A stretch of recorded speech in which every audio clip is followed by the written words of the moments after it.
المغرب هذا الناس كل الجزائر يعرفوا من اجل يعني بسبب قضيه الصحراء الغربيه. الصحراء الغربيه دوكاتيك عندها الازمه هذه 40 سنه من بدايه السبعينات، ما ربحنا فيها شيء، ما تقدمنا في الملف هذا، ما قلنا باللي الملف هذا تاعنا ولا ماشي تاعنا، قال نتلاعبوا، قال هذا قضيه الامم المتحده، والامم المتحده ماشي معوله تجد حل لهذه القضيه.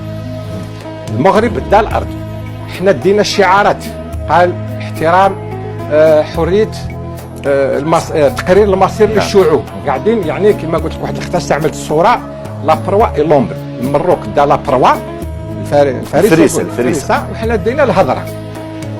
كنت انا عده مرات اشرت قلت يا ودي لازمنا ربما نعاودوا نراجعوا سياستنا الخارجيه بحزم بقوه، نعاود نفتح الملفات. قال وراهي مصلحتنا، شحال قادرين نبقاو يعني معلقين هكذا كما يقول لك ما متلقى ما محبوسه، مش عارف كيفاش كاين هكذا. درك هذا الحل معلقه ولا يعني دوك الحل هذا اما يكمن بين احنا والمغرب والصحراء الغربيه، يعني جمهوريه الصحراء الغربيه، اما نصيبوا حل.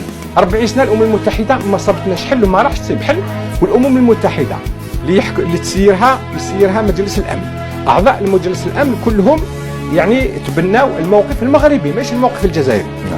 احنا خاسرين حاصلين في هذه الازمه، وربما كاش نهار يقدر يتسببنا في حرب على المغرب. لازم نفتحوا عينينا على الحقائق.